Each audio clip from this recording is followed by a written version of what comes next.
Good morning guys, today's the 1st of October and I'm going to be doing the October garden tour today. There's loads of harvesting, there's some planting to do as well, and yeah, let's get into it. So I thought I'd start here at the newest addition to the garden, which is my Victoria plum tree. I've made a whole video on this, a whole video on planting fruit trees, pretty much everything you need to know if you're planning on getting your own fruit tree. So do check that out. Pretty happy with how it is so far. Leaves are maybe slightly wilting, but I think time of year is not too bad. Now, just before we sort of get into the rest of the tour, I'm going to be planting some bulbs, tulips to be precise, a yellow variety called Novi Sun and a purple variety called Purple Flag.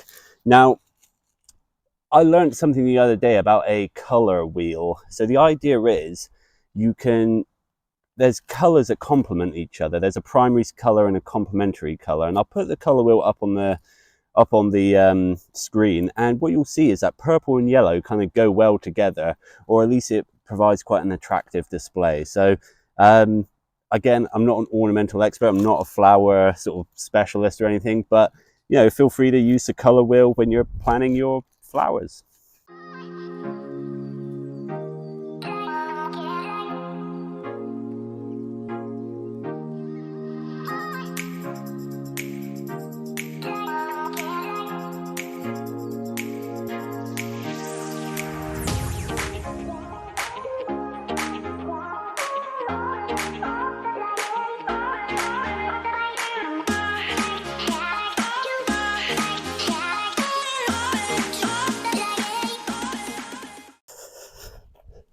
So to start the garden tour, I'm over here at my leeks, and I've got two varieties of leek, Portobello and Autumn Giant. I harvested my first leek yesterday, and I got a feeling something's kind of gone wrong. Inside the leek, there were these little brown spots, pretty much the leek rotting. And when I looked it up online, it looked like it was Allium leaf miner that had sort of infested this. So I found that in a Portobello leek, and I actually harvested two. One was so rotten I had to throw it away. The other one I was able to sort of eat. But I'm going to harvest an Autumn Giant now, just to show you guys, and we'll see if it's there as well. So let's find a good one. This one's pretty good. Gonna have to use my trowel. So these are multi-sown leeks that I did back in April, really, and they've, you know, I've not had to do anything. These have been really good.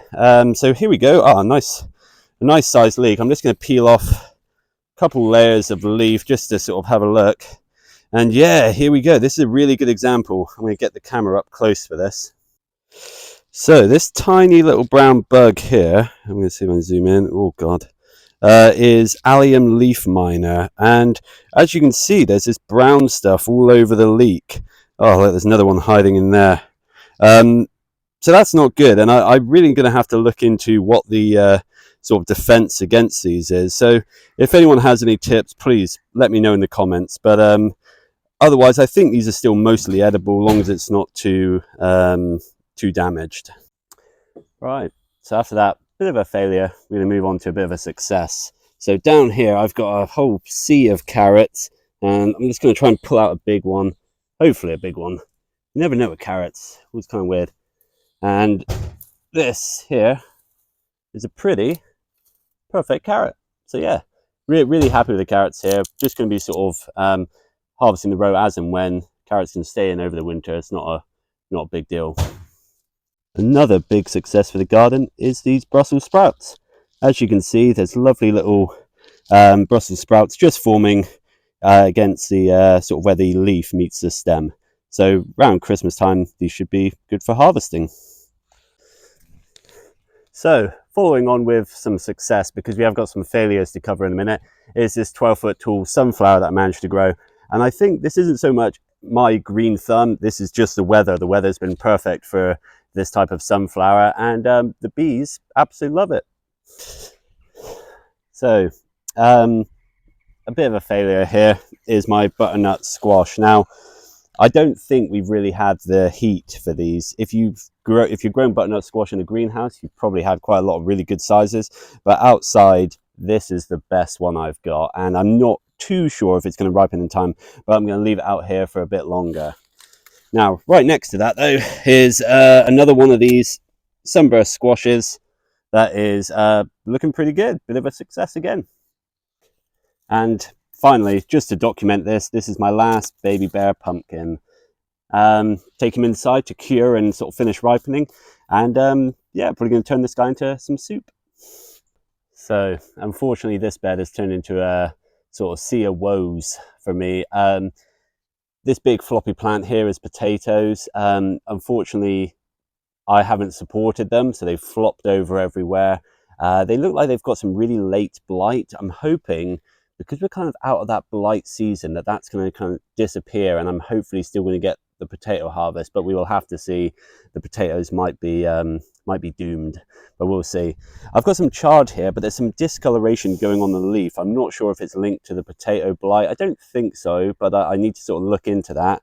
And then here, and I'll get a close up, I'm not sure what's going on with my lamb's lettuce. I'm not sure if it got too hot or if it's got some sort of fungal problem going on. But again, if anyone knows in the comments, please let me know. That'd be really great. So here at the hoop house bed, and during the whole summer, I was very worried about this bed because it was getting ravaged by caterpillars, and you know the damage is still there. However, I haven't seen any caterpillars on here for ages, so I think we're out of the season. And what that means is as the cabbages start to bulk up, form heads, hopefully, you know, without the caterpillars there, those heads will be, you know, pristine, perfect, shouldn't be any damage. Fingers crossed, but we'll see. I made a sort of a quick short yesterday on making kale crisp, so the kale's very small and compact again, which is great because it lets light into other plants that are trying to grow here. One big star I will point out is the sort of white stem chard, and I'll try and get some close-ups of that. The leaves are massive. I've not even had a chance to pick baby leaves because they're simply not there. They seem to grow so fast. But yeah, a bit of a turning into a success, this bed, which is really good. So to sort of wrap up this video, I thought I'd stop here at the blueberry bush, which is pretty much finished cropping now. There are some absolute teeny tiny blueberries, which, you know, could eat and things, but pretty much now the next sort of thing for this plant is that all the leaves will go this beautiful fiery red color, which looks amazing. And it, you know, somewhere in the middle, some of them are starting to go. But yeah. So really hope you like this video. There's a few things I realize I haven't touched on, like my parsnips and spinach and things like that. But lots of those will sort of carry on cropping sort of throughout the winter and stuff. So in the next tour videos, I'll make sure I focus on those and things. But yeah, I hope you enjoy watching this video. Please don't forget to like and subscribe. See you all soon for more videos.